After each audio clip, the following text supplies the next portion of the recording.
Bonjour à tous et bienvenue sur Savoir Média et Savoir FM 91.7 depuis la zone universitaire de Kabbalah.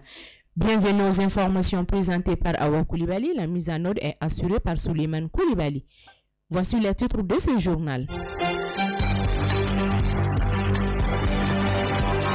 Le président de la transition, son Excellence le colonel Assimi Goïta, chef de l'État, a installé ce mardi 10 janvier 2023 les membres du collège de l'autorité indépendante de gestion des élections et dans leurs fonctions.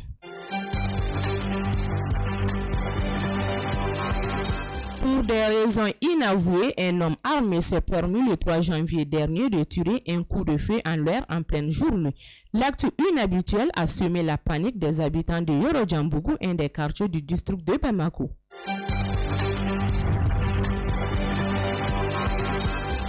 Le collectif pour 5 ans ou plus dit oui. C'est rassurant les organisateurs pour préserver la souveraineté retrouvée que le collectif pour 5 ans ou plus a demandé au président de la transition, le colonel Assimi Goïta, de se présenter comme président à l'élection présidentielle 2024.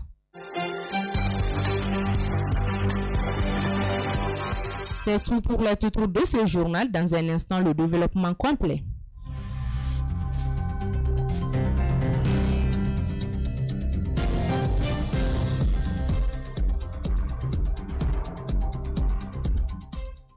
Une fois de plus, bonjour à tous et bienvenue comme annoncé dans le titre. Gestion des élections, installation des membres de l'EG. Le président de la transition, son Excellence le colonel Assimi Goïta, chef de l'État, a installé ce mardi 10 janvier 2023 les membres du collège de l'autorité indépendante de gestion des élections EG. Dans leur fonction, cette cérémonie s'est déroulée dans la salle des banquets de Koulouba en présence du Premier ministre, du président du Conseil national de la transition ainsi que les membres du gouvernement.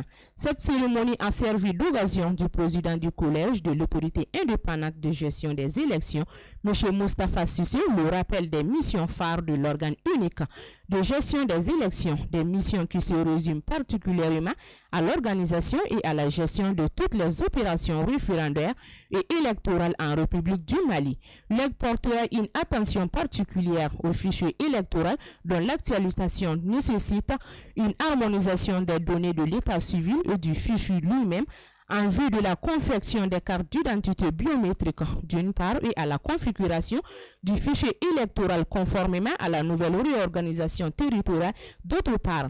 Un accent sera également mis sur tout le processus du vote afin d'assurer la transparence et la crédibilité des prochaines élections. État de la liberté et de la presse au Mali, la CMDH constate un timide progrès. C'est à travers une étude annuelle réalisée en 2021 que la Commission nationale des droits de l'homme a examiné de la JUP l'état des lieux de la liberté de la presse. Le rapport de cette étude a été présenté aux hommes de médias la semaine dernière, examiné en suppatrie. La situation des droits de l'homme au Mali. Il passe en revue l'état des droits civils et politiques, des droits économiques, sociaux et culturels, des droits des personnes vulnérables de la situation carcérale et des personnes. Accent particulier a été mis sur la situation moins réjouissante de la liberté de la presse. Bien que timide, la CMDH constate quelques progrès dans le respect de la liberté de la presse. Ainsi, selon le classement mondial de la presse 2021, le rapport Sans frontières, le Mali passe de la 108e place en 2020 à la 99e place sur 108 pays. Le marchand ambulant vend toutes sortes de marchandises sur la voie publique. Il vend des marchandises très diverses comme des produits alimentaires, des équipements de maison, des petites restaurations. Il se déplace d'un lieu à un autre pour vendre ses marchandises. Écoutons ce reportage signé Aboubakar Kanouté. Pendant les heures de pointe, les vendeurs ambulants se multiplient. Certains vendent de l'eau filtrée en sachet, d'autres des beignets, des bissapes, des jouets d'enfants ou des accessoires de véhicules. La plupart sont des jeunes filles et garçons. Les soirs, entre 16h et 18h, le trafic devient plus dense. Fatoumata Diawara, vendeuse ambulante d'eau et de bissapes. Le soir, il y a assez de bouchons, ce qui fait que les gens ont le temps de faire des achats, tandis que le matin, eux déjà viennent pour vendre. Il est à noter que beaucoup trouvent leur compte malgré que cela demande assez d'efforts. Amadou Sidibé, vendeur ambulant de chaussures au passage à Kalabankura. Il y a plus d'achats le soir que le matin. Si vous remarquez que nous sortons pendant 7 heures de pointe, c'est parce qu'on y gagne dedans. Les gens qui descendent du travail à cette heure peuvent aussi acheter. Ce sont des milliers de jeunes qui sont sans emploi au Mali, mais certains arrivent à se débrouiller pour faire de petites activités de vente ou autres. Sanata Traoré, vendeuse ambulante d'arachides et de beignets au fait tricolore de Kalabankura. Nous faisons cette vente car il n'y a pas de travail au Mali et on n'a pas de moyens. Comme on le dit très souvent, il n'y a pas de sot métier, mais de sottes gens. Panique au quartier Yoro-Djambougou, un suspect mis aux arrêts suite à un coup de feu. Pour des raisons inavouées, un homme armé s'est permis le 3 janvier dernier de tirer un coup de feu en l'air en pleine journée. L'acte inhabituel a semé la panique des habitants de Yoro-Djambougou, un des quartiers du district de Bamako, à peine installé les éléments du nouveau commissariat de police du quartier 1008 logements. On fait montrer plus tard le duo de bravoure, l'endroit récemment inauguré, tente non seulement de rassurer les populations des 1008 logements, mais aussi et surtout des quartiers révélant de la compétence territoriale du nouveau commissariat. D'une source fiable, les faits ont eu lieu courant la journée du 3 janvier. En effet, tout est parti de la dénonciation d'un individu qui s'est présenté au commissariat de police des 1008 logements pour faire part du cas d'un détenteur d'armes à feu, lequel avait fait une consommation dans le vide au niveau de l'hôtel appelé Nirvana, 6 au quartier Yoro-Djambougou. Convaincu des propos du dénonciateur, certains éléments de police du commissariat dirigés par le compole Siaka Koulibaly ont été dépêchés sur le lieu. Le même jour, l'équipe de la brigade de recherche a diligenté des recherches incriminé sur le grappin. Le suspect a d'abord commencé ses propos en niant l'utilisation d'une arme à feu. Candidature du colonel Assimi Goïta à la prochaine présidentielle. Le collectif pour 5 ans ou plus dit oui. Se rassurant les organisateurs pour réserver la souveraineté retrouvée que le collectif pour 5 ans du 8 a demandé au président de la transition, le colonel Assimi Goïta, de se présenter comme candidat à l'élection présidentielle 2024. C'était lors d'un point de presse animé le jeudi 5 janvier 2023 à la Bourse du Travail. Le président du collectif 5 ans ou plus, Abdoulaye Niagadou, a rappelé que depuis son arrivée au palais de Koulouba, le colonel Assimi Goïta ne cesse de mener des combattants pour la souveraineté du Mali. Pour lui, le gouvernement de la transition a d'abord interdit le survol du territoire malien sur les avions des forces françaises Barkhane et de la MINUSMA. Il a ensuite mis fin à l'occupation du territoire national sur les troupes françaises.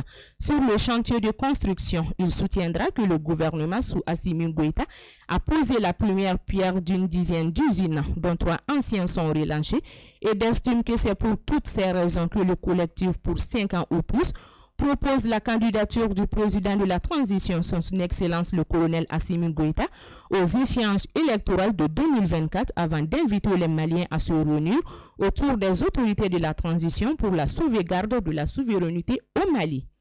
Une relation qui fonctionne bien n'a pas besoin de réseaux sociaux. Suivre son partenaire sur les réseaux sociaux amène souvent des ennuis dans le couple. Un micro-trottoir est réalisé par Lala Camara. Je dirais que ça dépend du couple. Il y a de ces couples qui sont vraiment matures et ne partagent qu'une petite partie de leur vie. Et il y a de ces couples aussi, à force de partager leur routine, deviennent des influenceurs.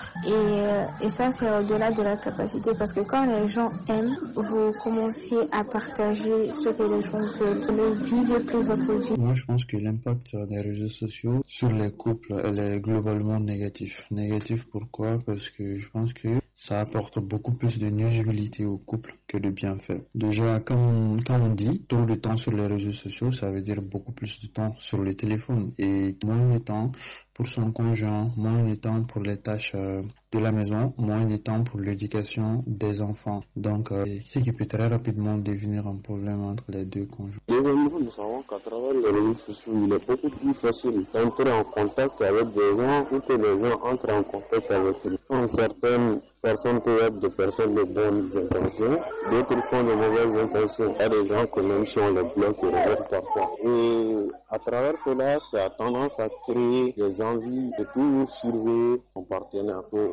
On veut quand même savoir avec qui elle part, ce qu'elle fait sur les réseaux sociaux. Ça a des impacts sur les couples d'aujourd'hui, franchement parler. Même si je ne suis pas encore mariée, mais je sais que ça a des impacts. Même nous qui ne sommes pas encore parents. Donc je dirais qu'aujourd'hui, dans la société où nous sommes, il est impossible de totalement se passer des réseaux sociaux, quel que soit le niveau professionnel ou personnel. Nous sommes tous des utilisateurs actifs sur les réseaux, TikTok, Facebook. Donc ces derniers ont certes des intérêts, des points de vue personnels ou professionnels, mais ça a aussi des avantages négatifs sur les couples ou sur nous-mêmes. Page internationale au Burkina Faso, une trentaine de djihadistes ont été neutralisés à l'est du pays. Les exactions des groupes armés ont fait plus d'1 million de victimes et entraînent le déplacement de près de 2 millions de personnes. Au moins 30 présumés djihadistes ont été neutralisés lundi 9 janvier 2023 au cours des affrontements entre les hommes armés et les combattants burkinabés. Dans la commune de Gaouri, dans l'est du pays, ont rapporté des sources sécuritaires et locales. Elles ont indiqué que les combattants ont opposé des soldats et leurs auxiliaires civils appuyés par des armes de l'air et des militants du groupe de soutien à l'islam et aux musulmans.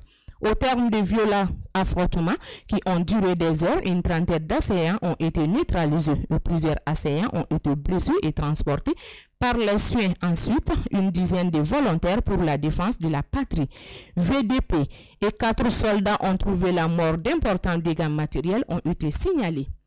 Au Gabon, Remaniema Bongo fait appel à l'ancienne figure du pouvoir à quelques mois de la présidentielle.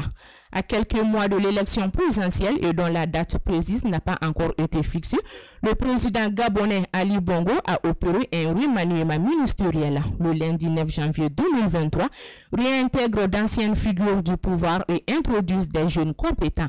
Parmi les 45 ministres ont été appelés lundi 9 janvier à servir la nation.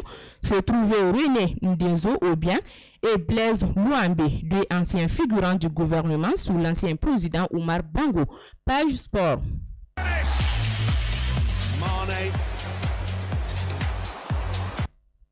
Football Mali, LCBA perd 4 points au profit du Yélen Olympique ou le stade malien de Bamako. À la suite du retrait de 4 points du LCFBA, la Fédération malienne de football FEMAFOOT a procédé à un réajustement de classement du championnat national de football. Un changement qui bénéficie au stade malien de Bamako qui passe de la 11e à la 6e place. Le Lafiabougou Football Club de Bamako, LCBA, perd 4 points au profit de Yélen Olympique et le stade malien de Bamako. C'est ce qu'on a décidé la Fédération malienne de Bamako, FEMAFOOT. Ce retrait de points au club de Lafiabougou fait suite à la présence de Sekouba Keita, président du FEMAFOOT du club au stade Home Support de Bamako. Lors des 2 rencontres, l'opposant à Yélen Olympique et le stade malien de Bamako, LCBA avait battu le Yélen Olympique et fait match nul avec le stade malien de Bamako. Nous bouclons le page sport avec le CHAN Algérie 2023. Le Mali bat la R2 Congo pour son 2e match de préparation. Ce mardi 10 janvier 2023, les Aigles locaux ont joué leur 2e match de préparation après de celui contre l'Ouganda qui s'est soldé sur le nul et vierge 0-0.